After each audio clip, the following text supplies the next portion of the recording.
এই রজব মাসে আরো কিছু সমস্যা আপনারা লক্ষ্য করবেন। আগামী জুমায় কিংবা এরপরের জুমায় দেখবেন কোন কোন মসজিদের মেহরাবে মিম্বরে তথাকথিত কিছু খতিব সাহেবরা তেনার দাবি করবে যে লাইলাতুল মেরাজ বা 27 রজব উপলক্ষে আলাদা কোনো নামাজ রোজা এগুলি নাই, এগুলি বিদআত। আমার কথা হলো ভাই, বিদআত বলেন কিন্তু একটা কিতাবের হাওলা দিয়ে বলেন যে অমুক কিতাবে লেখা আছে এটা বিদআত। আপনি নিজের থেকে বিদআত বানাইলে তো হবে না। আপনি কে বিদআত বানাইবার? এই দ্বীনের অভিভাবক আছে না, বড় বড় ইমাম আছে না, মুস্তাহিদ আছে না, হাফিজুল হাদিসরা আছে না, না এটা গাঙ্গেদা ভাইসা আসছে? কোন মুস্তাহিদ, কোন হাফিজুল হাদিস, কোন ইমাম বলেছে যে লাইলাতুল মেরাজ উপলক্ষে নামাজ পড়া রোজা রাখা বিদআত? রেফারেন্স দাও। যে ব্যক্তি রেফারেন্স ছাড়া বলবে এটা বিদআত, বুঝতে হবে সে নিজে বিদআত বানাইছে। প্রিয় ভাই আমার, লাইলাতুল মেরাজ উপলক্ষে নামাজও আছে, রোজাও আছে, এটা প্রিয় নবীজির হাদিস থেকে প্রমাণিত। এটা রজব মাস, এই মাসেই নবীজির মেরাজ হয়েছে। এই মেরাজ সম্পর্কে কিছু কথা বলবো, পাশাপাশি আরো কিছু কথা আপনাদের সামনে তুলে ধরবো ইনশাআল্লাহ। আমরা মুসলমান হিসেবে আমাদের আকীদার অনেক গুরুত্বপূর্ণ কিছু পয়েন্ট রয়েছে। এর মধ্যে নবীজির মেরাজকে বিশ্বাস করাও আমাদের ঈমানের সাথে জড়িত একটা গুরুত্বপূর্ণ অংশ। মেরাজ, মনে রাখবেন, মেরাজ 3টা ভাগে বিভক্ত। শারহু আকায়েদে নসফির মধ্যে উল্লেখ রয়েছে মেরাজের প্রথম পার্টটা হলো মসজিদে হারাম থেকে মসজিদে আকসা পর্যন্ত রাত্রিকালীন প্রিয় নবীজির বুরাকের মাধ্যমে সফর।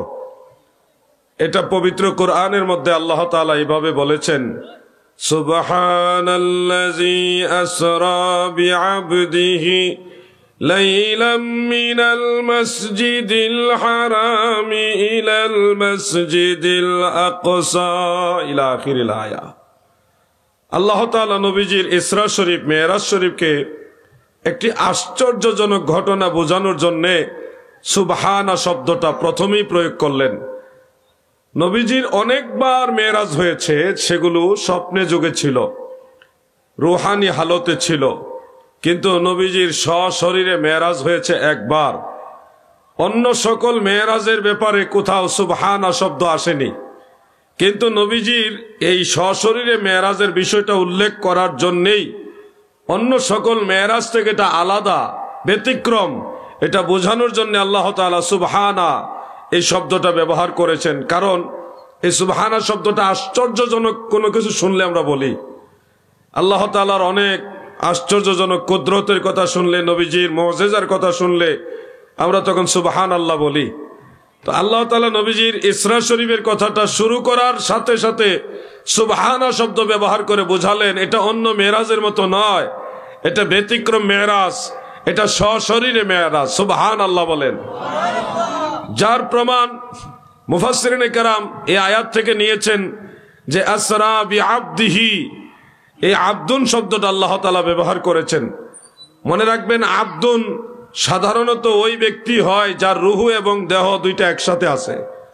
শুধুমাত্র দেহ আছে, রুহু নাই। ওই মরা লাশের, ডেড বডির কোনো ইবাদত নাই।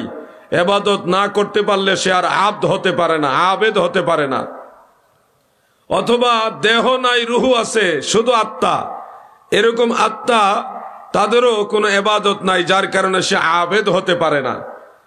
আবেদ হতে হলে তার রুহু এবং দেহ দুইটা একসাথে থাকতে হয়। আমরা মারা গেলে কোনো ইবাদত নাই, কারণ মারা যাওয়ার পর আমাদের দেহটা নষ্ট হয়ে যাবে, রুহুটা হয় ইল্লিনে অথবা সিজ্জিনে চলে যাবে, রুহানি হালতে আমরা থাকবো। এই জন্য আমাদের মৃত্যুর পরে ইবাদত করার কোনো চান্স নাই, নামাজ পড়ার কোনো সুযোগ নাই। কিন্তু নবী রাসূলগণ ইন্তেকাল শরীফের পরেও সশরীরে জিন্দা। ইন্নাল্লাহ তাআলা হাররামা আলাল আরদি আন তাকুলা আজসাদাল আমবিয়া ফানাবিয়ুল্লাহি হাইয়ুন ইউরযাকুন। এটা সুনান ইবনে মাজাহ শরীফের সহিহ সনদের হাদিস, হযরত আবু দারদা রাদিয়াল্লাহু আনহু থেকে বর্ণিত। এই জমিনের জন্য নবীদের দেহ ভক্ষণ করা মহান আল্লাহ তাআলা হারাম করে দিয়েছেন। সুবহানাল্লাহ বলুন। তিনারা সশরীরে জিন্দা। মুসনাদ আবি আলা শরীফে এবং ইমাম বাইহাকির হায়াতুল আম্বিয়া আলাইহিমুস সালাম বা'দা ওয়াফাতিহিম, ওই কিতাবের মধ্যে সহিহ সনদ আরেকখানা হাদিস এইভাবে রয়েছে, عن أنس بن مالك رضي الله تعالى عنه قال قال رسول الله صلى الله عليه وسلم الأنبياء أحياء في قبورهم يصلون আল্লাহর হাবিব বলেন, উম্মতেরা শোনো, সমস্ত নবীগণ সশরীরে জিন্দা এবং তিনারা সালাত আদায় করে। সব নবীরা সশরীরে জিন্দা। খুব মনোযোগ দিয়ে শুনবেন, এই জন্যই তিনারা সালাত আদায় করতে পারে, যেহেতু ওনারা সশরীরে জিন্দা, রুহান ও জিসমান, সশরীরে জিন্দা বিদায় ওনারা সালাত আদায় করতে পারে। আমরা পারবো না, কারণ আমরা দেহ মরে যাবে, রুহ জিন্দা থাকবে, দেহ নষ্ট হবে, রুহ থাকবে। এই জন্য আমরা মৃত্যুর পরে সালাত আদায় করতে পারবো না। নবীরা পারে, কারণ ওনারা সশরীরে জিন্দা। ভাই আমার, বুঝাতে চাচ্ছি যে আসরা বি আবদিহি, আল্লাহ তাআলা আব্দ শব্দটা ব্যবহার করে বুঝালেন আমার নবীজির মেরাজ বা ইসরা শরীফ রুহানি ভাবে ছিল না, কিংবা রুহুবিহীন শুধু জেসেম মুবারক দিয়ে ছিল না, কিংবা স্বপ্নে যুগে ছিল না। আমার নবীজির মেরাজ ছিল সশরীরে। তার প্রমাণ হিসেবে আল্লাহ তাআলা বলেছেন আসরা বি আবদিহি, আল্লাহর হাবিবের ইসরা মেরাজ সশরীরে। সুবহানাল্লাহ বলেন। সুবহানাল্লাহ। প্রিয় ভাই আমার, আমরা সুন্নি মুসলমান, মেরাজের দ্বিতীয় অংশ যেটা মসজিদ আকসা থেকে সিদরাতুল মুনতাহা পর্যন্ত, এমনকি কাবা কাউসাইনি আও আদনা, এই সম্পূর্ণ মেরাজটাকে আমরা সশরীরে বিশ্বাস করি। কারণ হলো আমার আল্লাহ তাআলা নবীজিকে মসজিদ আকসা থেকে 7 আসমান পার করে, সিদরাতুল মুনতাহা পার করে, আরশ কুরসি লৌহ কলম পার করে, কাবা কাউসাইনি আও আদনা এমন জায়গায় আমার আল্লাহ নিয়েছে গো। সহিহ বুখারীর মধ্যে উল্লেখ, লা ইয়ালামুহু ইল্লাল্লাহ, এত উপরে আমার আল্লাহ নবীকে নিয়েছে যেই জায়গা সম্পর্কে আমার আল্লাহ ছাড়া আর কেউ জানেই না। তাহলে নবীজি আরশে আজিম পর্যন্ত গিয়েছেন, বিষয়টা এরকম না। আরশে আজিমের উপরও আল্লাহ তাআলা নিয়েছেন। কতটুকু নিয়েছেন ওই সীমানা সম্পর্কে আল্লাহ ছাড়া আর কেউ জানে না। লা ইয়ালামুহু ইল্লাল্লাহ, এটা বুখারী শরীফের হাদিস। মনে রাখবেন, আমার প্রিয় নবীজির ওই মেরাজ শরীফ, এটা কি রুহানি ভাবে না সশরীরে? এটা কিভাবে বুঝবো? সূরা নজমের ভাষায় আমরা দেখলাম, সেখানে আল্লাহ তাআলা যখন নবীজির উপরে নামাজ দেয় 50 ওয়াক্ত নামাজ, তখন আল্লাহ তাআলা বা অন্যান্য কথাবার্তা যেগুলি আল্লাহ তাআলা নবীজির সাথে বলেছেন, ওই কথাটাকে মিন করতে গিয়ে মহান আল্লাহ তাআলা বলেছেন ফাআউহা ইলা আবদিহি মা আওহা। আল্লাহ তাআলা নবীজিকে কাবা কাউসাইনি আও আদনা, অথবা আল্লাহ তাআলা যেখানে নিয়েছেন ওই মাকাম সম্পর্কে আল্লাহ ছাড়া কেউ জানেই না। ওই পর্যন্ত নবীজি কি রুহানি ভাবে গিয়েছেন, নাকি স্বপ্নে যুগে গিয়েছেন, নাকি সশরীরে গিয়েছেন? এই বিষয়টা ক্লিয়ারলি আমরা কোরআনের সূরা নজমের সেই আয়াত থেকে বুঝি। ফাআউহা ইলা আবদিহি মা আওহা, যখন আমার আল্লাহ নবীজির প্রতি ওহী করেন 50 ওয়াক্ত নামাজ সহ বিশেষ যে কথাবার্তা বলার, ওই কথাগুলি যখন বলেছেন, ওই সময় আমার নবীজির ইঙ্গিত করেছেন ইলা আবদিহি। আবদিহি শব্দটা ওখানেও ব্যবহার করেছেন। তার মানে বোঝা যাচ্ছে আমার নবীজির ঊর্ধ্বগমনের আরশ কুরসি লৌহ কলম কাবা কাউসাইনি আও আদনা, ওই সফরটাও ছিল সশরীরে। সুবহানাল্লাহ বলেন। মনে রাখবেন, নবীজির মেরাজ অনেকবার হয়েছে, অনেকবার হয়েছে স্বপ্নে যুগে, কিন্তু এই মেরাজ হয়েছে সশরীরে, যেটা রজব মাসের 27 তারিখে হয়েছে। নবীজির সশরীরে মেরাজ কেউ যদি অস্বীকার করে, সে আহলে সুন্নাত ওয়াল জামাতের অন্তর্ভুক্ত থাকবে না, সে খারিজিদের অন্তর্ভুক্ত হবে, সে আহলে সুন্নাত ওয়াল জামাত থেকে বাতিল হয়ে যাবে। প্রিয় ভাইয়ের আমার, তাফসীরে রুহুল মাআনির মধ্যে আল্লামা মাহমুদ আলুসি বাগদাদি রহমাতুল্লাহ আলাইহি তিনি স্পষ্ট করে উল্লেখ করেছেন, আমার নবীজির আরশে আজিম পর্যন্ত যে সফর বা সম্পূর্ণ সফরটাই ছিল সশরীরে। এজন্য আমাদের আকীদা, আল্লাহর হাবিবের সম্পূর্ণ মেরাজ ছিল সশরীরে। এখানে আরেকটা বিষয় আপনাদের জানা উচিত যে আল্লাহর হাবিব রাহমাতুল আলামিন প্রিয় নবীজি সাল্লাল্লাহু আলাইহি ওয়া আলিহি ওয়াসাল্লাম, তিনি যে মেরাজে গেলেন, কোন মাসে কত তারিখে গিয়েছেন, অনেক ভাইরা এটা নিয়ে দ্বিমত পোষণ করেন যে মেরাজের তারিখ কোন মাসে কত তারিখ এটা সঠিক না। আমি সেই ভাইদেরকে বলবো, ভাই তারিখ নিয়ে বিতর্ক করবেন না, কারণ তারিখ একাধিক আছে, থাকলেও একটা তারিখ মুহাদ্দিসিনে কেরাম আকওয়া বলেছে, শক্তিশালী বলেছেন, এবং এটার উপরে মুমিন মুসলমানদের আমল এটা উল্লেখ করেছেন। মেরাজের তারিখ যারা ভিন্ন ভিন্ন দেখায় তারা কিন্তু কোনো তারিখেই সবে মেরাজ পালন করে না। তাদের উদ্দেশ্য হলো কনফিউশন তৈরি করে মানুষের রোজা নামাজ বন্ধ করে দেওয়া। যদি তাদের উদ্দেশ্য ভালো হইতো তাহলে তারা কোনো না কোনো একটা তারিখে লাইলাতুল মেরাজ উপলক্ষে বিশেষভাবে আল্লাহ তাআলার বন্দিগি করত, ইবাদত বন্দিগিতে রাত তারা কাটাতেন, কিন্তু কোনোটাই করে না। তারা বিশেষ একটা উদ্দেশ্য নিয়ে মানুষের আমল নষ্ট করে। আজকে আপনাদের বলে দিচ্ছি, লাইলাতুল মেরাজ এটা হলো রজব মাসের 27 তারিখ। এটাই আহলে সুন্নাত ওয়াল জামাতের আইম্মায়ে কেরামের চূড়ান্ত ফয়সালা, এটাই শক্তিশালী মত। 10 জন ইমামের নাম বলি, আপনারা মনোযোগ দিয়ে শুনবেন, যারা সবে মেরাজ 27 রজবের কথা উল্লেখ করেছেন। 1 নম্বরে হাফিজুল হাদিস ইমাম আবুল ফারাজ ইবনু জাওজি রহমাতুল্লাহ আলাইহি, তিনার আল ওয়াফা বি আহওয়ালিল মুস্তাফা সাল্লাল্লাহু আলাইহি ওয়াসাল্লাম সেই কিতাবের মধ্যে উল্লেখ করেছেন 8ম পৃষ্ঠায়। দ্বিতীয়ত হাফিজুল হাদিস ওয়া শারিহে মুসলিম ইমাম মুহিউদ্দিন নববী রহমাতুল্লাহ আলাইহি রাউদাতুত তালিবিন সেই কিতাবের মধ্যে তিনি এটা উল্লেখ করেছেন। তৃতীয়ত হাফিজুল হাদিস ইমাম আব্দুল গনি ইবনে সরুর আল মাকদিসি রহমাতুল্লাহ আলাইহি তিনার সিরাতে নববিয়া সেই কিতাবের মধ্যে রাসূল পাকের মেরাজের তারিখ সম্পর্কে স্পষ্ট করে উল্লেখ করেছেন। চতুর্থত হাফিজুল হাদিস ইমাম ইমাদউদ্দিন ইবনু কাসির রহমাতুল্লাহ আলাইহি তিনার আল বেদায়া ওয়ান নিহায়ার মধ্যে উল্লেখ করেছেন। পঞ্চমত হাফিজুল হাদিস ইমাম ইবনু হাজার আসকালানি রহমাতুল্লাহ আলাইহি ফাতহুল বারি শরহে বুখারীর মধ্যে এই বিষয়টা ক্লিয়ার উল্লেখ করেছেন। ষষ্ঠত নাকিদুল হাদিস ইমাম আব্দুল বাকি জুরকানি রহমাতুল্লাহ আলাইহি শরহে জুরকানি আলাল মাওয়াহিব সেই কিতাবের মধ্যে উল্লেখ করেছেন। অষ্টমত ইমামুল হারামাইন মোল্লা আলী কারি হানাফি রহমাতুল্লাহ আলাইহি মেরকাত সহ বেশ কয়েকটা কিতাবের মধ্যে তিনি শরহে সিফাত এটা স্পষ্ট উল্লেখ করেছেন। এরপরে জগৎ বিখ্যাত মুহাদ্দিস শারিহে বুখারী ইমাম বদরুদ্দিন আইনি হানাফি রহমাতুল্লাহ আলাইহি উমদাতুল কারি শরহে বুখারীর মধ্যে উল্লেখ করেছেন। এরপরে শারিহে বুখারী ইমাম শিহাবুদ্দিন কাস্তালানি রহমাতুল্লাহ আলাইহির 2টা কিতাবের মধ্যে এটা আছে। একটা হলো ইরশাদুস সারি শরহে বুখারী, আরেকটা হলো মাওয়াহিবুল লাদুন্নিয়া। এই 2টা কিতাবের মধ্যে এটা উল্লেখ করেছেন। এরপর আল্লামা আব্দুল হাই লখনভী রহমাতুল্লাহ আলাইহি, যিনি আরব আজম সর্বস্তরে আলেমদের কাছে সর্বজন বিদিত আলেম, 10 জন হয়েছেনি।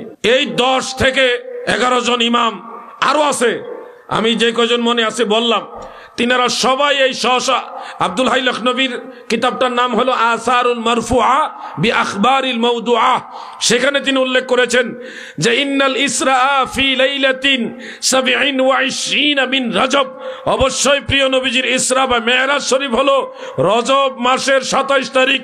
ইমাম জুরকানি লেখেন যে ওয়া আলাইহি আমালুল মুসলিমিন, মুসলমানদের আমল হলো এটার উপরেই, মানে 27 রজব নবীজির মেরাজ এটার উপরে মুসলমানরা আমল করে আসছে। ওয়াকালা বা'দুহুম ওয়া হুয়াল আকওয়া, মুহাদ্দিসিনে কেরামের অনেকেই বলেছে এটাই হলো শক্তিশালী মত। সুবহানাল্লাহ বলেন। আল্লামা আব্দুল হাই লখনভী রাহমাতুল্লাহ আলাইহি আসারুল মারফুআ বি আখবারিল মাওদুআ সেই কিতাবের মধ্যে লিখেছেন ওয়া কাওয়াহু বা'দুহুম, মুহাদ্দিসিনে কেরামের এক জামাত ওনারা বলেছে এই মতটাই হলো শক্তিশালী মত। সুবহানাল্লাহ। তাহলে আমরা এটুকু ক্লিয়ার হয়ে গেলাম, 27 রজব এটাই হলো নবীজির মেরাজের রাত, এটাই শক্তিশালী মত।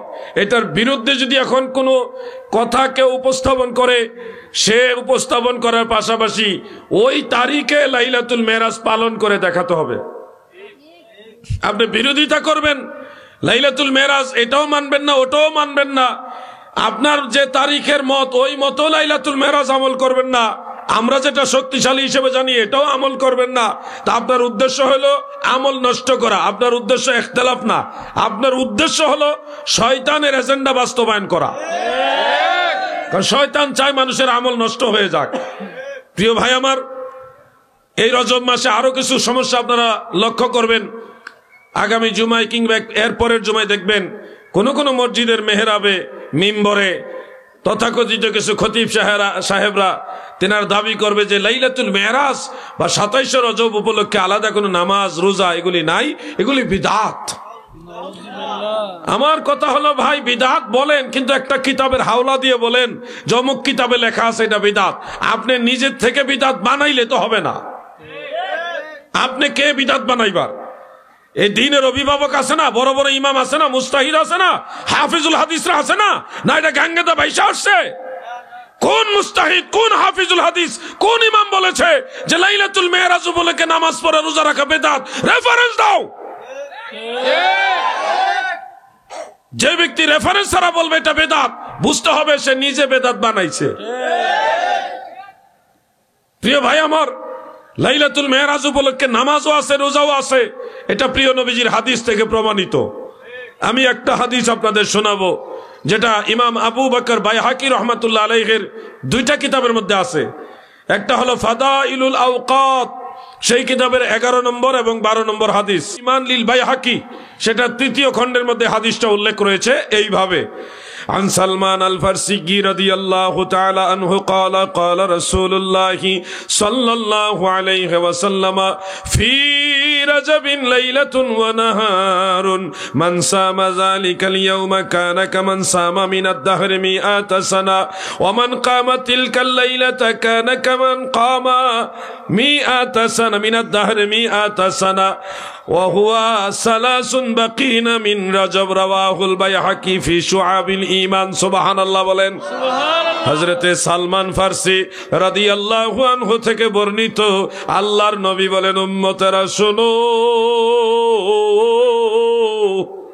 ফি রাজবিন লাইলাতুন ওয়া নাহারুন, রজব মাসে একটা দিন এবং একটা রাত আছে।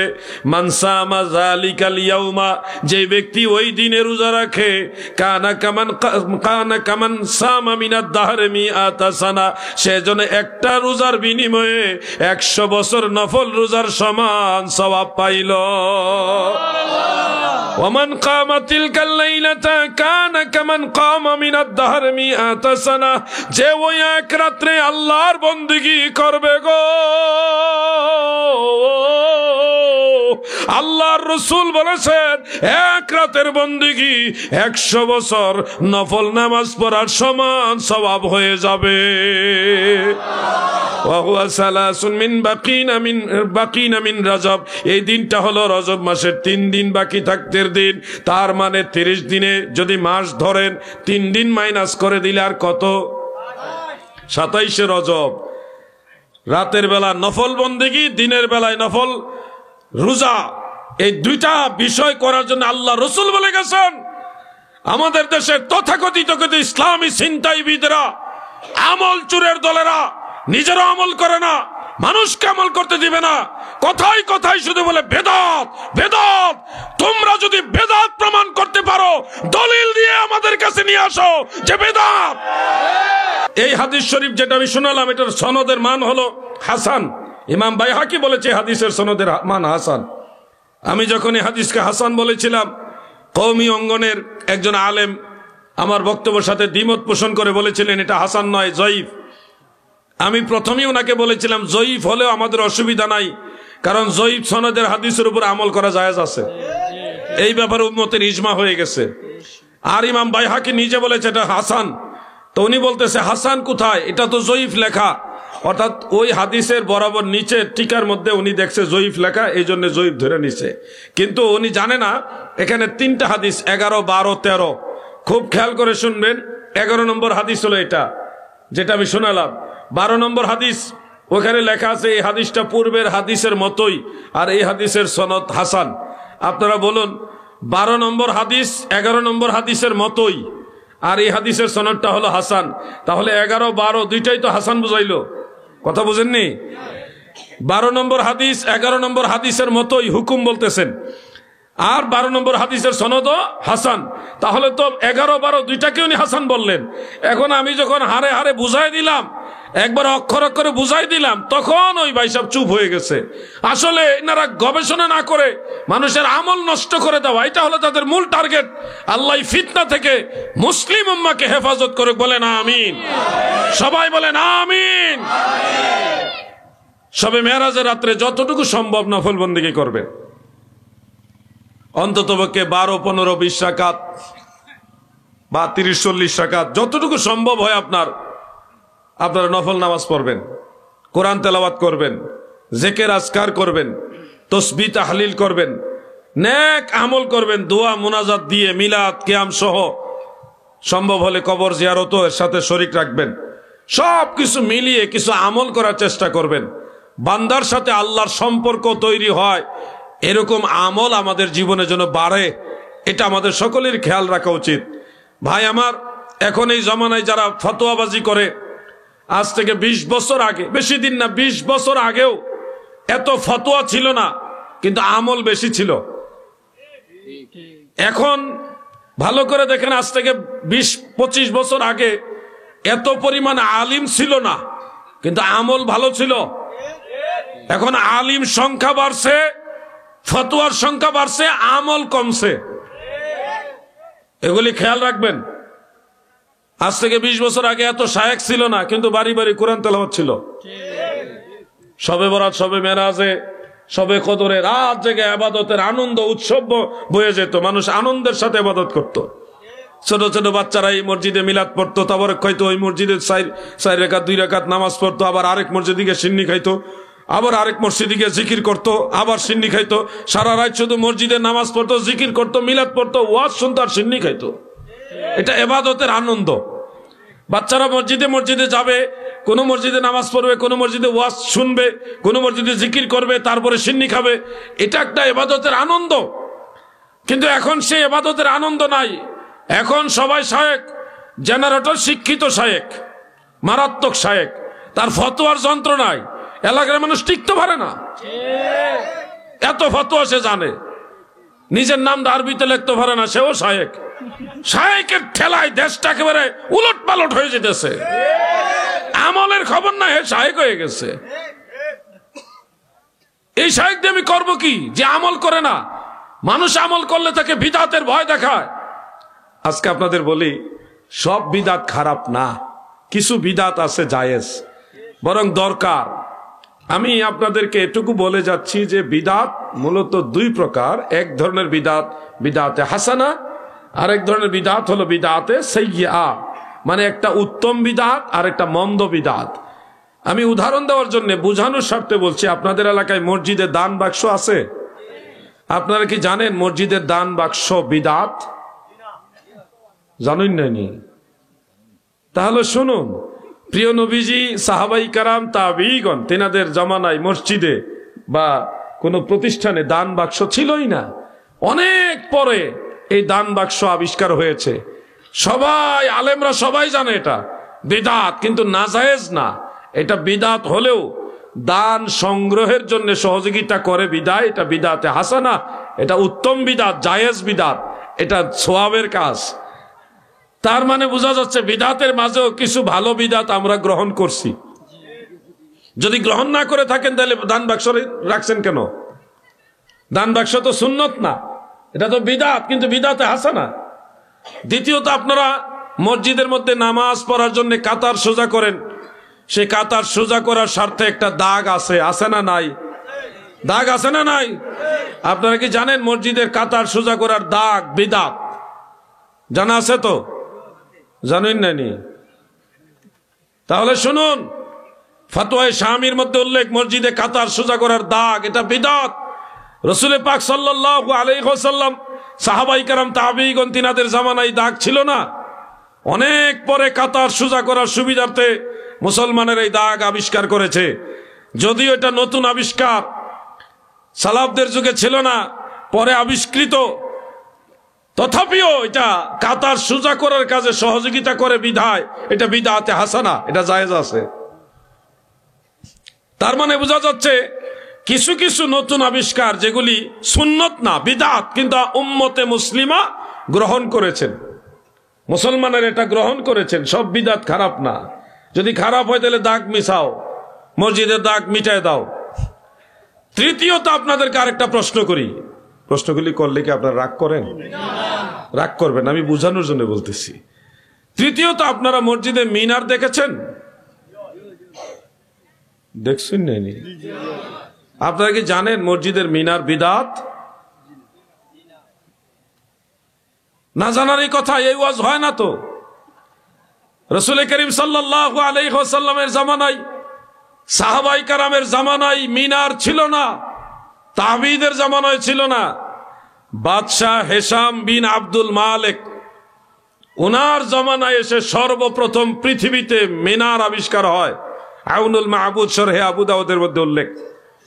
তার মানে মিনারটা স্পষ্টতই নতুন আবিষ্কার, যা সুন্নত নয়, বিদআত। কিন্তু বিদআত হলেও এটা আজান দেওয়ার স্বার্থে ভালো কাজে ব্যবহার হয় বিধায় আইম্মাই কেরাম বলেছে অসুবিধা নেই, এটা বিদআতে হাসানা, এটা ভালো কাজ, জায়েজ আছে। মারহাবা বলেন। এই জন্য কাবা ঘরের চতুর্দিকে মিনার আছে, মসজিদে নববী শরীফের মধ্যে মিনার আছে, বাইতুল মুকাদ্দাসের মধ্যেও মিনার আছে, পৃথিবীর অসংখ্য মসজিদের মধ্যে মিনার আছে। আপনারা এই প্রশ্নগুলি শিক্ষার উদ্দেশ্যে নেবেন। আপনাদের এলাকার মসজিদে ইমাম সাহেব যেখানে দাঁড়ান, ইমাম সাহেবের বরাবর এরকম একটা ঘর, মেহরাব আছে না নাই? আপনারা তো জানেনই যে মেহরাব বিদআত।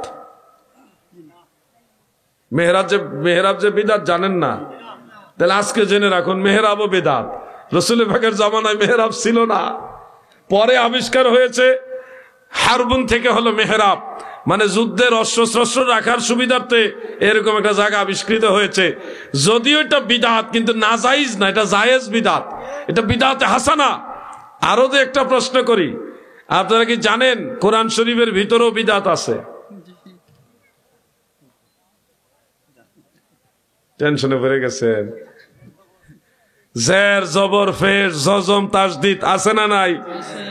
এসব বিদআত। রাসূল পাকের জামানায় কোরআন শরীফের ভিতরে জের জবর ছিল না, এই হরকত এরাব ছিল না, সাহাবীদের জামানায় ছিল না।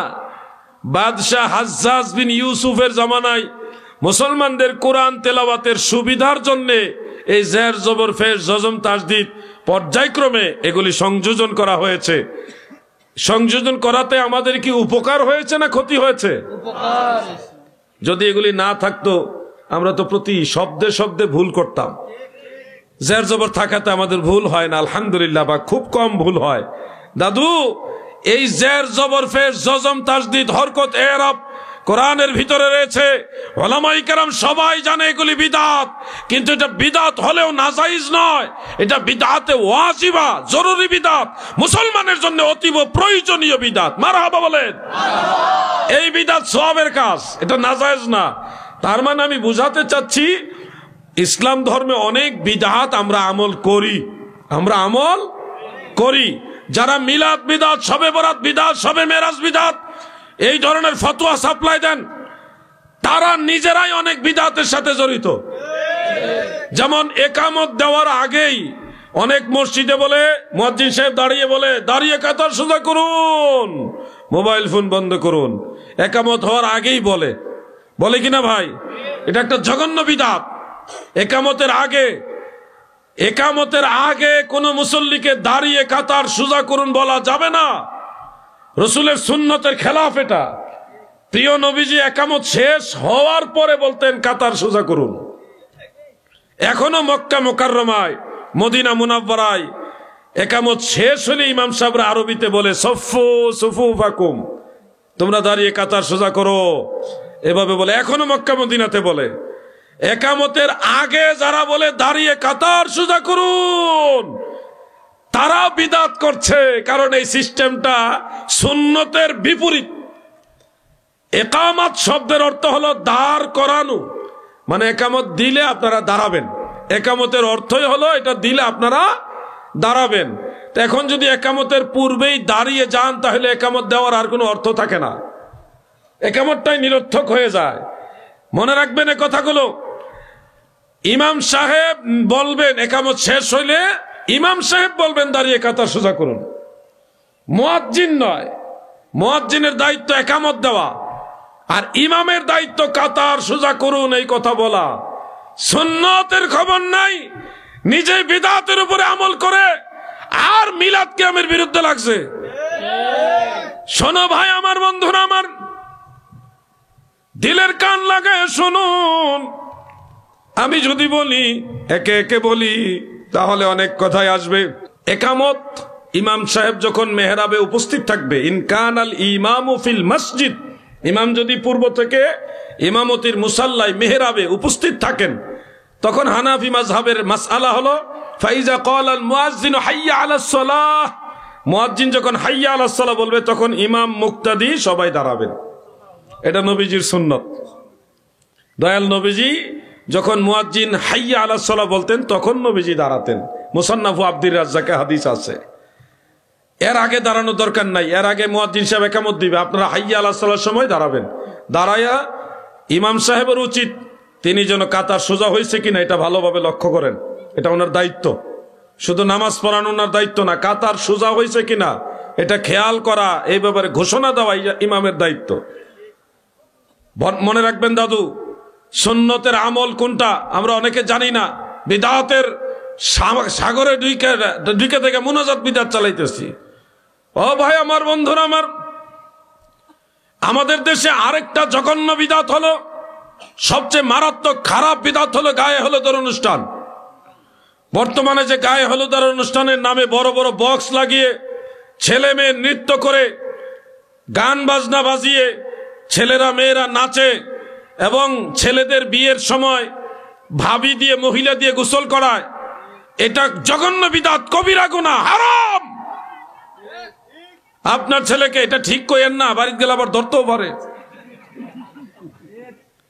আপনার ছেলেকে তার দাম্পত্য জীবনের প্রথম শুরুর সময়টাই আপনি কবিরা গুনাহ দিয়ে শুরু করছেন, তাহলে আপনার ছেলের সংসার জীবনে রহমত বরকত কেমনে আসবে বলেন?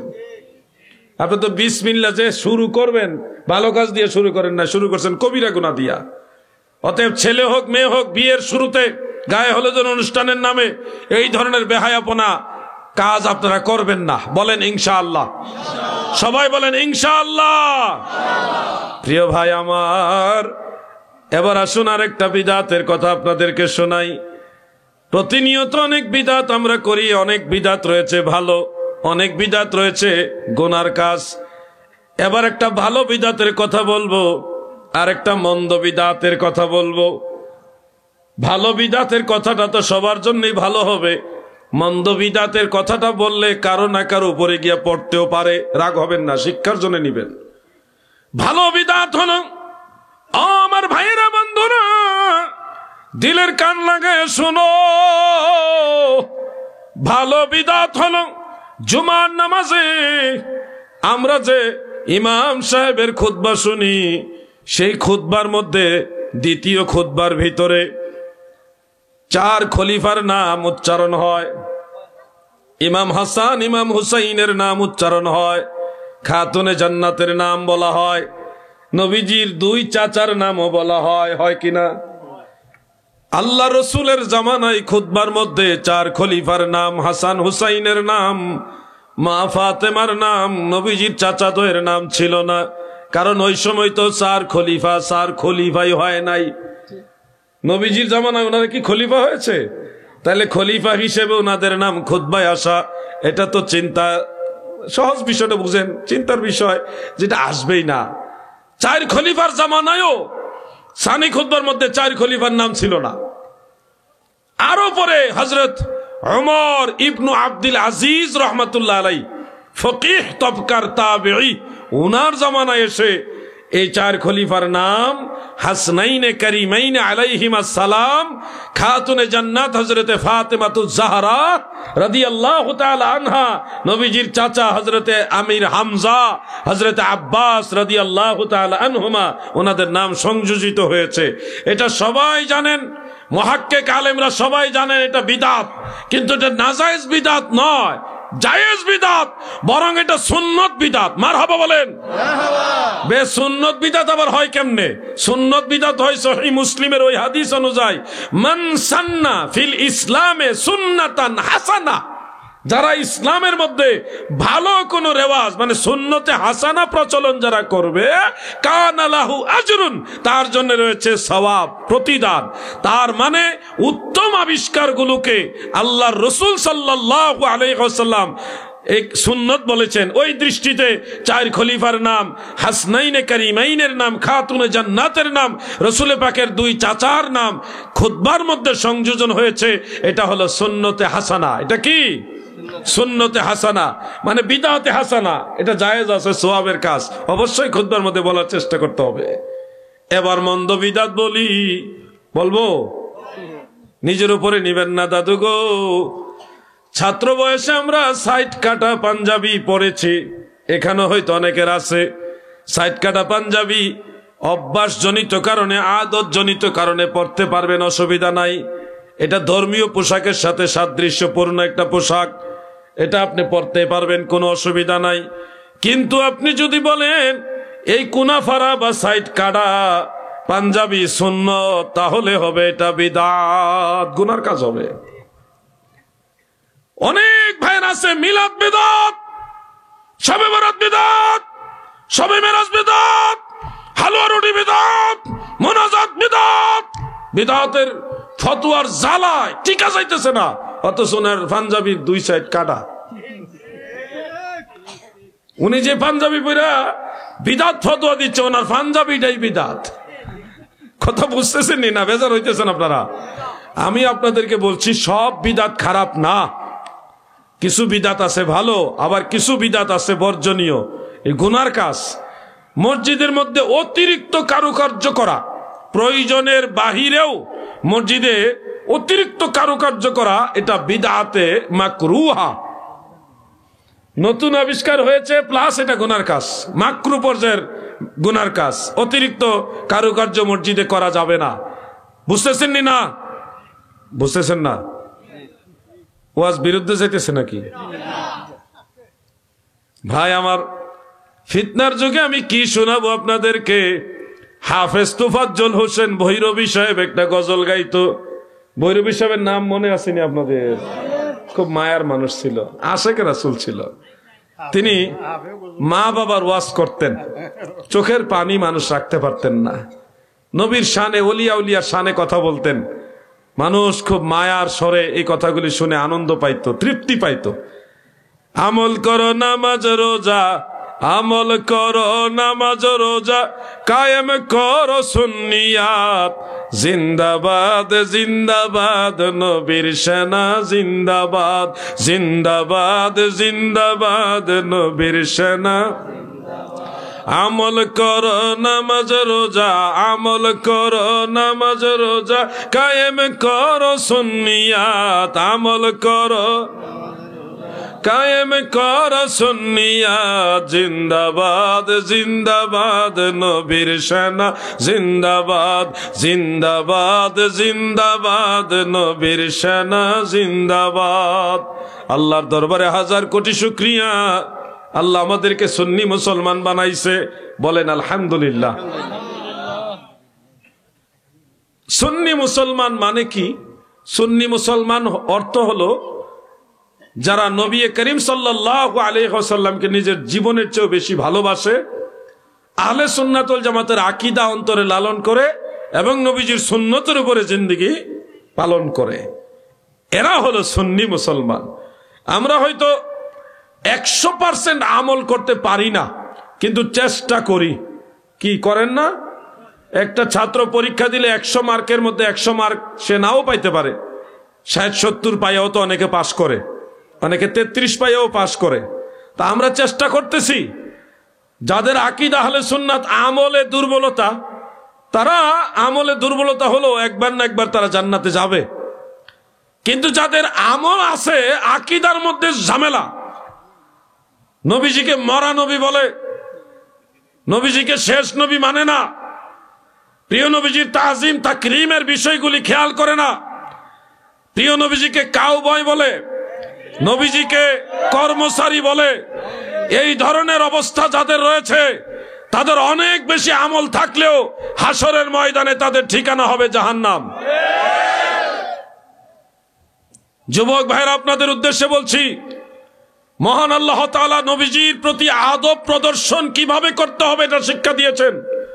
কুরআনুল কারীমের একাধিক আয়াতে বলেছে, লা তারফাউ আসওয়াতাকুম ফাওকা সাউতিন নবী, তোমরা আমার নবীর কণ্ঠস্বরের চেয়ে তোমাদের কণ্ঠস্বর উঁচা করবে না, মানে আমার নবীজির চেয়ে বড় আওয়াজে কথা বলবে না। আরেক আয়াতে বলেছেন, লা তুকাদ্দিমু বাইনা ইয়াদাইল্লাহি ওয়া রাসূলিহি, তোমরা আল্লাহ এবং আল্লাহ রসুলের অগ্রগামী হইও না, অর্থাৎ আমার রসুলের আগে আগে হাঁটবা না, আমার নবী আগে হাঁটবে, তোমরা পরে হাঁটবা। সুবহানাল্লাহ বলেন। আরেক জায়গায় বলেছেন, লা তাকুলু রাইনা, তোমরা আমার রসুলকে রাখাল বলো না, আমার হাবিবকে তোমরা রায়না বলবে না, রাখাল বলবে না। কিন্তু আমরা দেখেছি বাংলাদেশে অনেক বেশি স্মার্ট, অতিরিক্ত স্মার্ট, সব জানলো, এত ডিগ্রি অর্জন করলো, দেশের বাইরে গিয়ে লেখাপড়া করলো, কিন্তু আল্লাহর হাবিবকে ইজ্জত দেওয়া শিখতে পারলো না। তাদের জবান থেকে আল্লাহর হাবিবের সম্মান নিরাপদ থাকে না। এই লেখাপড়া করে কি লাভ হইলো? তোমার এই ডিগ্রির কি মর্যাদা রইলো? এত ডিগ্রি, এত লেখাপড়া, এত ইংলিশ, এত বাংলা, এত শুদ্ধ, এত স্মার্টনেস, এরপরও তুমি আমার হাবিব, আমার দয়াল নবীকে ইজ্জত দিতে জানো না। তোমার লেখাপড়া আসলে সঠিক লেখাপড়া হয়নি। আপনারা এই কথাগুলি এমন মনে করবেন না যে ব্যক্তির বিরোধিতার জন্য আমরা এটা বলছি। ওনার বিরোধিতা করা আমাদের কোনো প্রয়োজন নেই, কিন্তু ওনার জবান থেকে যে যখনই শুনলাম আমার নবীকে কাউবয় বলেছে, গরুর রাখাল বলেছে, নাউজুবিল্লাহ নাউজুবিল্লাহ, উচ্চারণ করতে আমাদের ভয় লাগে, আমাদের নিবিয়াদবি হয়ে যায়। আল্লাহ রসুল সাল্লাল্লাহু আলাইহি সাল্লামকে আম্মাজান খাদিজাতুল কুবরা রাদিয়াল্লাহু আনহার কর্মচারী এই শব্দটা নবীর ব্যাপারে ব্যবহার করেছে। আবার বলতেছে নবীজি রাখাল। যেই শব্দ ব্যবহার করতে আল্লাহ তাআলা নিজে নিষেধ করেছে, লা তাকুলু রাইনা, আল্লাহ নিষেধ করেছে আমার হাবিবকে এই শব্দ বইল না, সেই শব্দ দিয়ে উনি তাফসীর করতেছেন। এটা কি তাফসীর রে ভাই? এটা কেমন তাফসীর রে ভাই? তুমি আমার হাবিব, আমার দয়াল নবীকে সম্মান দাও না কেন? তোমার জবান দিয়ে আল্লাহ রসুলের সম্মানে এত আঘাত আসে কেন? তুমি বারবার কেন আমার নবীজিকে কষ্ট দাও? কেন আম্মাজান খাদিজাতুল কুবরার ব্যাপারে এই মন্তব্য করে? নবীর প্রেমিকের মা খাদিজার সন্তান আমরা, তিনি আমাদের মা, ঠিক না ঠিক? আমাদের মাকে যখন এইভাবে অ্যাটাক করে কথা বলো আমরা কষ্ট পাই। আমাদের দয়াল নবীকে কেন তুমি এইভাবে অ্যাটাক করে কথা বলো? তোমার জবান থেকে তারা নিরাপদ না কেন? কখনো বলতেছে হযরত উমর রাদিয়াল্লাহু আনহু মদ খাইছে, কখনো বলতেছে হযরত আলী রাদিয়াল্লাহু আনহু মাতাল হয়ে নামাজ পড়াইছে। মানে তার মুখে কোনো কিছু আটকায় না। তোমার এই শিক্ষা দিয়ে কি শিখলা তুমি? আমরা যখন বলি তখন অনেকে মনে করে আমরা তার বিরোধিতা করি, তার জনপ্রিয়তা দেখে আমরা হয়তো তার বিরোধিতা করি। না বোকা, জনপ্রিয়তা অনেক অনেক বড় বড় ফেরাউন নমরুদেরও জনপ্রিয়তা ছিল। আমি ওনাকে তাদের সাথে তুলনা দিচ্ছি না, বুঝাচ্ছি জনপ্রিয়তাই সবকিছু না।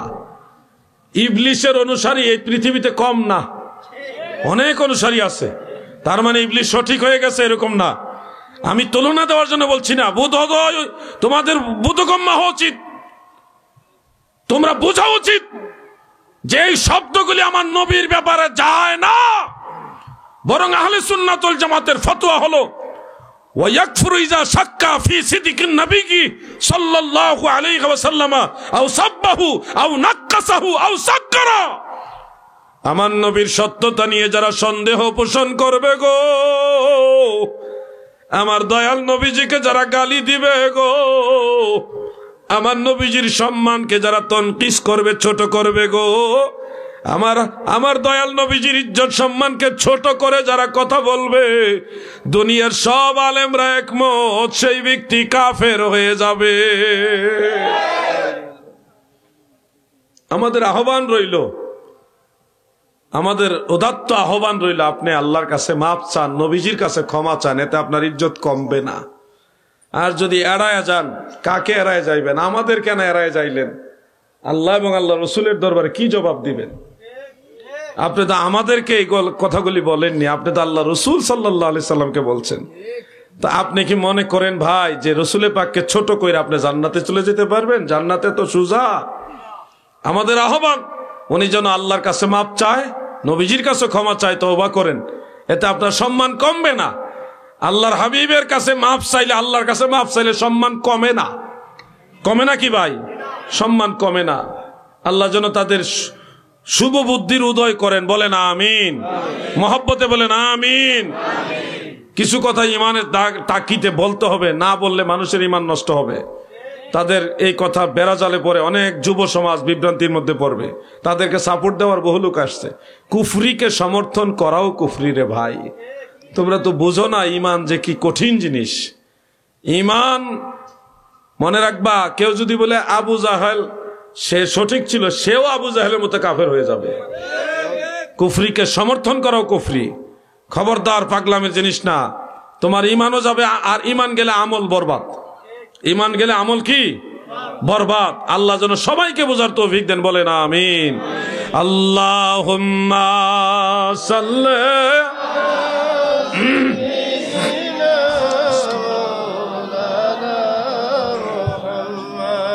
ওয়া আলা আলি সাইয়্যিদিনা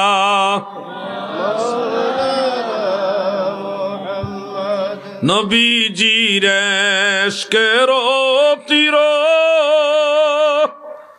কলিজায় বিধিল যার, ছেড়ে দিছে বাড়ি ঘর, সার কইরাছে রুদন। আল্লাহুম্মা সাল্লি, মাশাআল্লাহ মাশাআল্লাহ, ওয়া আলা আলি। মোবাইল ধরে রাখলই তো না, দুরূদ শরীফ পড়তে হইব।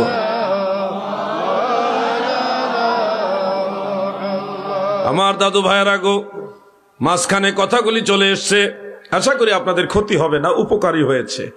বিদআত নিয়ে কিছু কথা বললাম, এগুলি কি আপনাদের ক্ষতি হয়েছে নাকি? প্রিয় ভাই আমার, এবার আসুন আমার আলোচনার মূলে চলে যাই। মেরাজ শরীফ, দয়াল নবী মেরাজে গিয়েছে।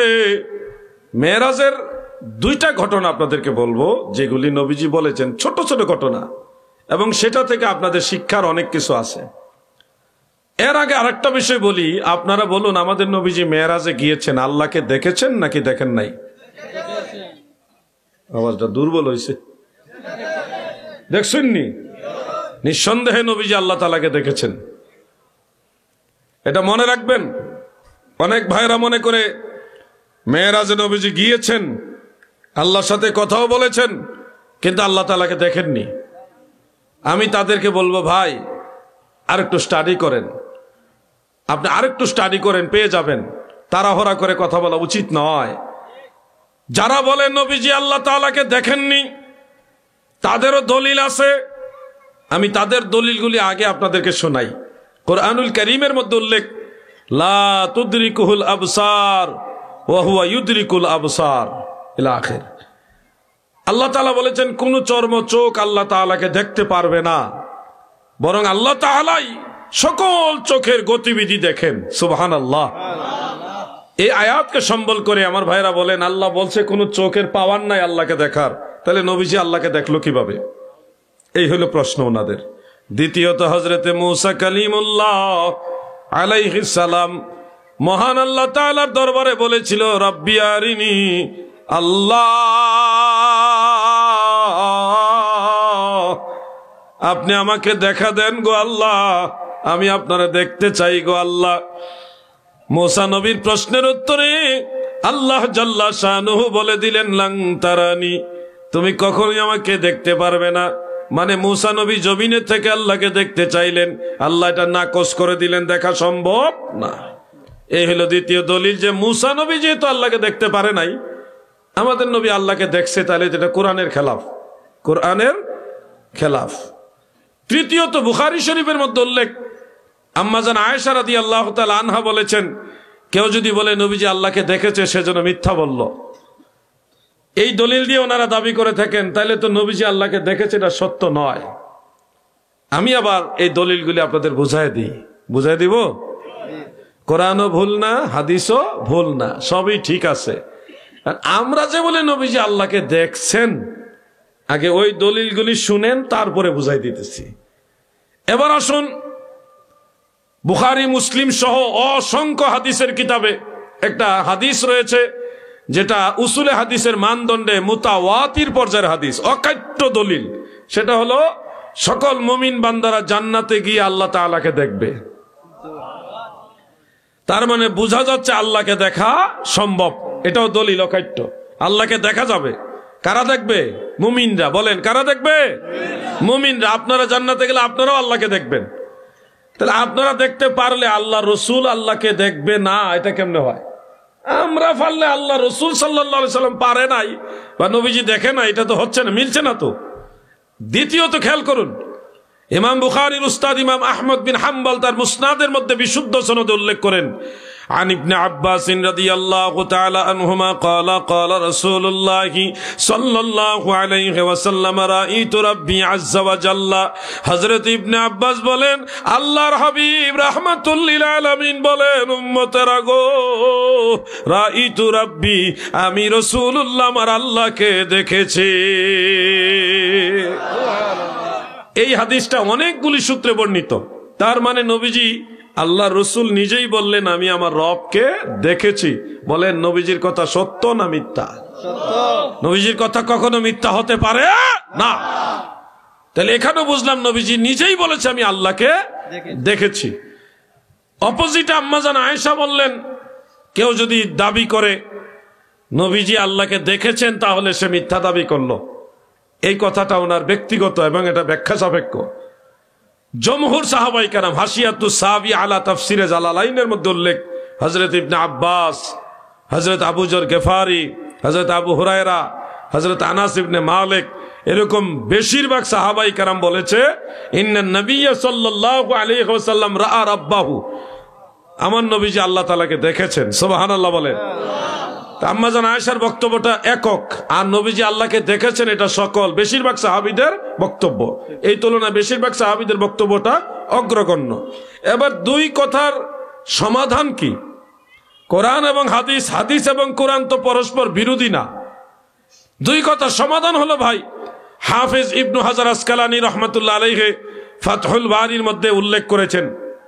এমনকি আল্লামা কাজী সানাউল্লাহ ফানিফাতি রহমাতুল্লাহ আলাইহি তাফসীরে মাজহারির মধ্যে উল্লেখ করেছেন, আর অন্যান্য কিতাবেও আছে। আল্লাহ তাআলা যে বললেন, লা তুদরিকুহুল আবসার, কোন চোখ আল্লাহকে দেখতে পারে না, এই কথা সত্য। কোন জায়গার জন্য সত্য? জান্নাতের জন্য না দুনিয়ার জন্য? দুনিয়ার জন্য। কোরআন নাজিল হয়েছে দুনিয়ার জন্য। কোরআনের বিধান এই দুনিয়ার জন্য, জান্নাতের জন্য নয়। দুনিয়াতে 5 ওয়াক্ত নামাজ পড়তে হবে, রোজা রাখতে হবে, হজ করতে হবে, যাকাত দিতে হবে, ইত্যাদি ইত্যাদি, কিন্তু জান্নাতে এগুলি করা লাগবে না। তার মানে কোরআনের বিধান হলো দুনিয়ার জন্য, জান্নাতের জন্য নয়, আসমানের উপরের জন্য না। মনে রাখবেন কথাগুলি। মুসা নবী আল্লাহকে দেখতে চেয়েছেন, আল্লাহ না করছেন, কারণ মুসা নবী দুনিয়া থেকেই আল্লাহকে দেখতে চাইছেন। এই জন্য আল্লাহ তাআলা বলছে, লাং তারানি, তুমি দেখতে পারবে না। তৃতীয়ত আম্মা জান আয়েশার বক্তব্যটা হলো এরকম যে, নবীজি যদি আল্লাহকে দুনিয়া থেকে দেখেছে এই দাবি কেউ করে, তাহলে সে মিথ্যা দাবি করলো। বাস, সঠিক। আমরা তো কেউ বলি না নবীজি দুনিয়া থেকে আল্লাহকে দেখেছেন চর্মচক্ষু দ্বারা। আমরা বলি নবীজি আরশে আজিমের উপরে যাই আল্লাহকে দেখছেন। আমার নবীজি সিদরাতুল মুনতাহায় যাই আল্লাহ তাআলাকে দেখছেন। তো ওইখানের জন্য তো আপনার কোরআনের এই আয়াত দলিল প্রযোজ্য না। জান্নাতে গিয়ে তো মুমিনরা দেখবে, জান্নাতের উপরে গিয়ে নবীজি আল্লাহকে দেখছে। সুবহানাল্লাহ বলেন, সুবহানাল্লাহ বলেন। কথাটা কি বুঝে আসছেন আপনাদের? আহলে সুন্নাত ওয়াল জামাতের ব্যাখ্যাগুলি এমনই সুন্দর, কোনো ঝামেলা নাই। কিন্তু ঝামেলা হইলো ওই বেটা যে একটু পড়ছে আর একটু পড়ে নাই। নবীজি আল্লাহকে দেখেছে, এটা মানতে হবে। এটা নবীজির নিজের পবিত্র জবানের ঘোষণা। এটা যদি তুমি অস্বীকার করো, তাহলে তো তুমি তোমার নবীর কথাই অস্বীকার করলা। আল্লাহ যেন ভাইদের বুঝার তৌফিক দেন, বলে না আমিন। আমি আলোচনা শেষ করার আগে মেরাজ রজনীর ছোট করে দুইটা ঘটনা শোনাবো গো। প্রথম ঘটনা হলো হযরতে জিবরিল আমিন আলাইহিস সালাম এবং আমাদের দয়াল নবীজি মেরাজ রজনীতে আলমে মেসালের জগতে জাহান্নামের ভিতরে কিভাবে আযাব হবে দৃশ্যগুলি দেখছিলেন।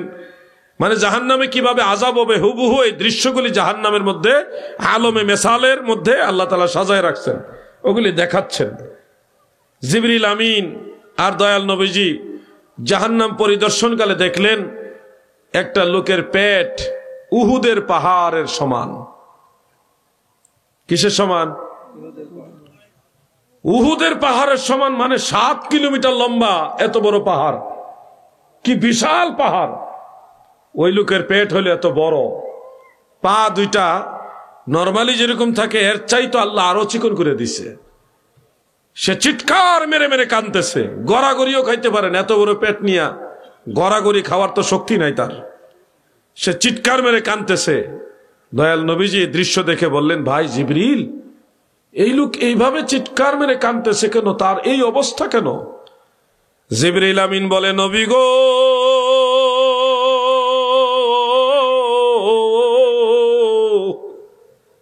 এই লোক হলো আপনার উম্মতের মধ্যে যারা সুদ খায় ঘুষ খায় তাদের অন্তর্ভুক্ত। নবী গো, আপনার উম্মতের মধ্যে যারা সুদ ঘুষ খায় তারা যেই পরিমাণে সুদ খেয়েছে, হারাম খেয়েছে, ওই পরিমাণে তাদের পেট বড় করা হবে। সারা জীবনে যত পরিমাণ সুদ এবং ঘুষ খেয়েছে গো, ওই সমস্ত সুদ আর ঘুষের টাকাগুলো বিষাক্ত সাপ আর বিচ্ছু বানাইয়া তার পেটের মধ্যে ঢুকিয়ে দেওয়া হবে। এই বিষাক্ত সাপ আর বিচ্ছু তার পেটের ভিতরে কামড়াবে, বিষের যন্ত্রণায় সে চিৎকার মেরে মেরে কাঁদবে, তাকে সান্ত্বনা দেওয়ার মতো আশেপাশে কেউ থাকবে না। এই ভয়ানক শাস্তি একদিন আর 2 দিন, 1 মাস 2 মাস, 1 বছর 2 বছরের জন্য না, এই শাস্তি অনন্তকাল চলবে। একেবারে কষ্টের পরে কষ্ট হবে, এটা চলতেই থাকবে, অবিরত চলতে থাকবে, কোনোদিন বন্ধ হবে না। আমি জানতে চাই কোলাউড়ার মুমিন মুসলমানেরা, আপনারা কি এই ধরনের শাস্তি চাননি? একটু মহব্বতে বলেন, চান? তাহলে আপনারা আমাকে বলুন, সুদ ঘুষ চলবে না বন্ধ? অনেকেই তো খাইছেন, হ্যাঁ, আজকে তো জানলেন কি পরিণতি হবে আপনার। এই কঠিন বিপদ কিন্তু আপনার জন্য প্রস্তুত। আপনি যদি আগের থেকে সংশোধন না হয়ে মরেন, কঠিন বিপদে পড়বেন। ওই দিন আপনাকে তরাইবার মতো, বাঁচাইবার মতো কেউ থাকবে না। এই ভয়াবহ শাস্তি আপনার জন্য রেডি। আল্লাহ জানে বিপদ থেকে, মুসিবত থেকে, আযাব থেকে আমাদের সবাইকে বাঁচায়, বলে না আমিন। সুদ খাইয়া খাইয়া আমিন কইলে কামইব না, সুদ ছাইরা দিয়ে আমিন বলতে হবে, তাহলে আল্লাহ আপনাকে রক্ষা করবেন। এই হলো একটা ঘটনা আপনাদের শোনালাম। আরেকটা ঘটনা শোনাবো না? সবাই জিও কয় না। এগুলি কিন্তু বানায় বলতেছি না, বুখারী মুসলিমের হাদিস এগুলো। সহিহ বুখারী থেকে আরেকটা ঘটনা বলি। আল্লাহর হাবিব রাহমাতুল্লিল আলামিন বলেন, আরেক শ্রেণীর মানুষকে আল্লাহ তাআলা হাসরের ময়দানে ফয়সালা দিবে এরকম যে তার শাস্তি এরকম হবে, তার জন্য একটা নদী বানাবে, লেক সদৃশ নদী, যার মাঝে বিষাক্ত পচা দুর্গন্ধযুক্ত রক্ত এবং পুজ এগুলি ঢেলে দিবে। এই বিষাক্ত পচা রক্ত পুজ জাহান্নামের আগুন দিয়ে গরম করবে।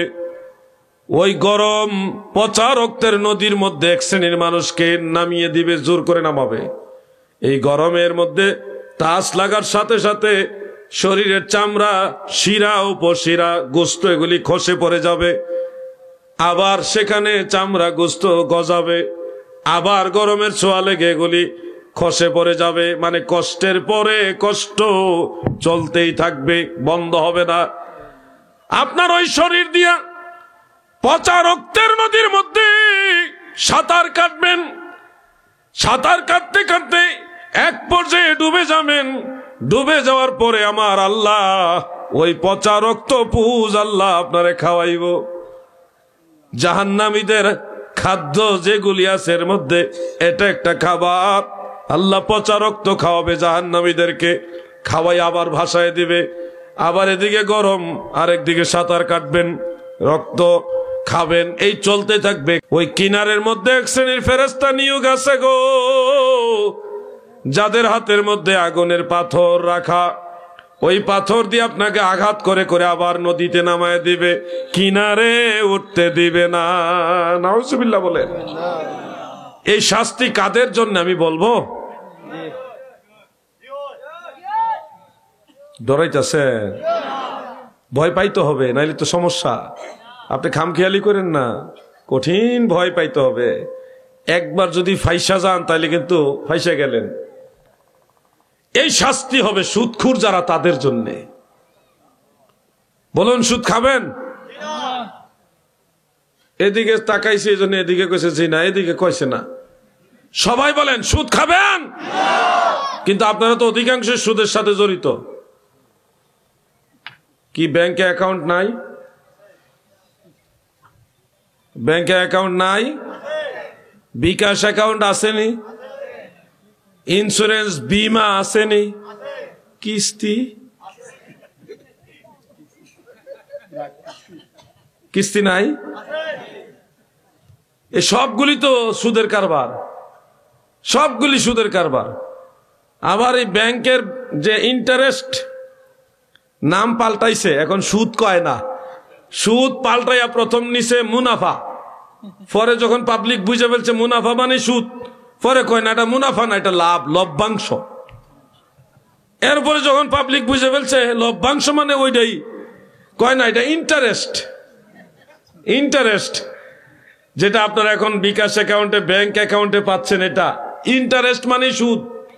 নবীজি সাল্লাল্লাহু আলাইহি ওয়াসাল্লাম 1450 বছর আগে বলেছেন, আমার উম্মতেরা হারাম খাবে কিন্তু নাম পাল্টায় খাবে। তো সেই কথা তো চলছে এখন। আপনারা কিন্তু সুদের সাথে অধিকাংশ মানুষই জড়িত। আপনাদেরকে একটা পদ্ধতি বলি, যদি জাহান্নামের আগুন থেকে বাঁচতে চান, এই ভয়াবহ আযাব থেকে যদি বাঁচতে চান, তাহলে এই বৎসর ঘুরে যে ইন্টারেস্ট অতিরিক্ত টাকাটা আসে, এই টাকাটা কোনো প্রকার সওয়াবের নিয়ত ছাড়া দরিদ্র, হত দরিদ্র মানুষ যারা, তাদেরকে দিয়ে দিবেন। দান করার নিয়তে দেওয়া যাবে না, কারণ এটা আপনার জন্য হারাম। হারাম টাকা দান করা যাবে না, এটা এমনি দিয়ে দিতে হবে। সওয়াবের নিয়ত করলে আরো গুনাহ বড় হবে, বুঝছেন? ঘুষের টাকা দিয়ে যে হজ করতে যান, কোনো কাজ হবে না। নে ঘুষের টাকা দিয়া হজে যাচ্ছ জান্নাত পাওয়ার জন্য, তোমারে দেখে শয়তান হাসে যে আমার রক্তের সাথে বেইমানি করস, তোরে টাকা দিলাম আমি শয়তান, আর তুই আমার টাকা দিয়ে হজে এসে আমারে পাত্তর মারস। এই জন্য হারাম টাকা দিয়ে হজে যায় কোনো লাভ নাই। কথা বুঝছেননি? না বুঝেন নাই? আল্লাহ আপনাদের বুঝার তৌফিক দেন, বলেন আমিন। আরেকটা কথা কইলাই, যেটা না বললে নাই হয়, এটা বলেই ফেলি।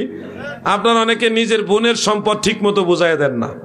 বাবার পৈতৃক সম্পত্তি ভাই হিসেবে দাপট দেখাইয়া বোনদেরকে বলেন, তোমারে লেখাপড়া করাইছি, তোমারে বিয়ে শাদী দিছি, কাপড় চোপড় ওষুধপত্র সব ভরণ পোষণ এতদিন দিছি, অতএব তুমি আর জমির দাবি করো না। বোনেরাও চিন্তা করে, ভাইরে অনেক কষ্ট দিছি আর ই করি না, তাও বিভিন্ন কায়দা কৌশলে বোনের জমি, বোনের সম্পদ আপনারা দখল করে রাখেন, দেন না বিভিন্ন কলা কৌশলে। এই মামলায় কিন্তু আপনারা অনেকে জড়িত।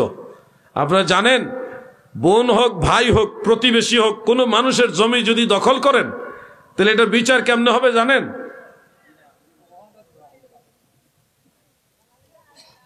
বলবো?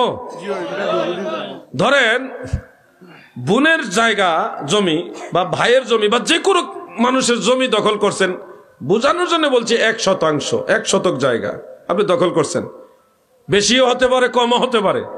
যেই জায়গাটা আপনি দখল করেছেন, সহিহ বুখারীর মধ্যে উল্লেখ, ওই জায়গাটা আল্লাহ তাআলা আপনাকে দিয়ে দিবে না। হাসরের ময়দানে বলবে এটা তোমার দিয়ে দিলাম, তবে কমায় দিবে না। এই জমিন থেকে 7ম আসমান পর্যন্ত ওই 1 শতক জমিন উঁচা করবে। বুঝতেছেন তো? জমিন থেকে আসমানের দূরত্ব 500 বছরের রাস্তা, এক আসমান থেকে আরেক আসমানের দূরত্ব 500 বছরের রাস্তা। এরকম 7টা আসমানের সমান, মানে 7ম আসমান সমপরিমাণ আপনার দখলকৃত জমিটাকে উঁচা করবে আল্লাহ। কইরা বলবে এটা তুমি তো দখল করে রেখেছিলে, এটা তোমাকে দিলাম, বহন করো। বহন করো বুঝেন? আগুনের জিঞ্জির বানাইয়া ওই সমপরিমাণ ওজন দিয়া এটা আপনার উপর দিবে। এটা কোনো ডিস্ট্রিক্ট টাক না, 7 আসমান সমপরিমাণ জমিন যেটা দখল করে রাখছেন, এটা আপনারা দিব।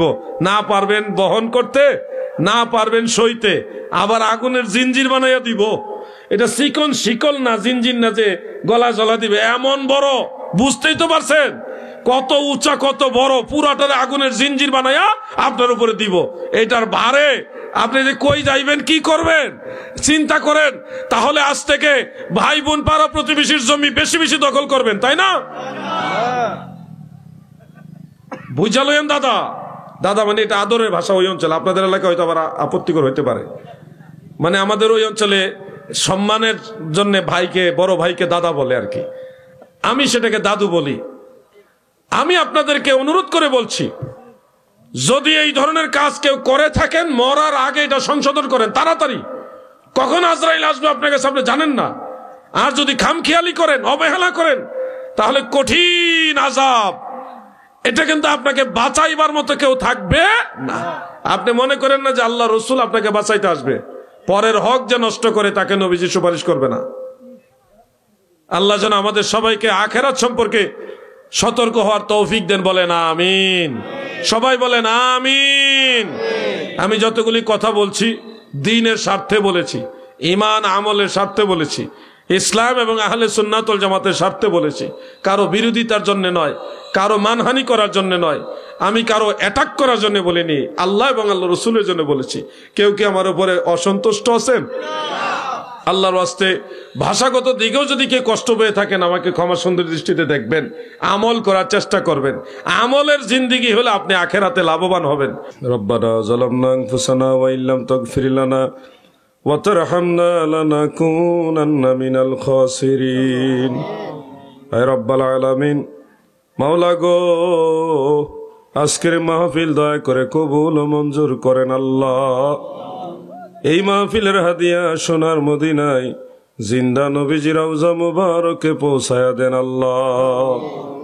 तमाम साहबाई कराम, शुहादाई कराम, अहले बैतेर हुजूर, तमाम औलिया कराम, खास करे शमसुल उलामा अल्लामा साहेब किबला फुलतुली रहमतुल्लाह अलैहिर रूहे हादिया पौঁছায়া দেন আল্লাহ। আমাদের মা নাই, অনেকের বাবা নাই, দাদা দাদি নানা নানি, আপনজন আত্মীয় স্বজন, ওই কবর জগতে কত মানুষ নীরবে একা একা শুয়ে আছে গো আল্লাহ। মেহেরবানি করে প্রত্যেকের রুহে রুহে হাদিয়া পৌঁছায়া দেন আল্লাহ। আল্লাহ এলাকার কবরবাসীদের কবরগুলো জান্নাতের বাগান বানায়া দেন আল্লাহ। আমাদের জীবনের জানা অজানা সমস্ত গুনাহ খাতা মাফ করে দেন আল্লাহ। আল্লাহ অনেকে বেমারি রয়েছেন, অসুস্থ, দয়ার নবীজির খাতিরে সবাইকে সুস্থতা দান করেন আল্লাহ। অক্লান্ত পরিশ্রম করে মাহফিল যারা সাজাইছেন তাদের মনের নেক বাসনা পূর্ণ করেন আল্লাহ। সকলের কামাই রোজগারে বরকত দান করেন আল্লাহ। যুব সমাজের দুনিয়া ও আখিরাত উজালা করেন আল্লাহ। যারা লেখাপড়া করে মেধা শক্তি বাড়ায়া দেন আল্লাহ। মা বোনেরা যারা আছেন সকলের মনের নেক বাসনা পূর্ণ করে দেন আল্লাহ। ওলামায়ে কেরাম, মুরব্বী বাবারা, তিনাদেরকে সুস্থ রেখে নেক হায়াত দারাজ করেন। ওয়া সালামুন আলাল মুরসালিন ওয়ালহামদুলিল্লাহি রাব্বিল আলামিন বিহাক্কি লা ইলাহা ইল্লাল্লাহু মুহাম্মাদুর রাসূলুল্লাহ।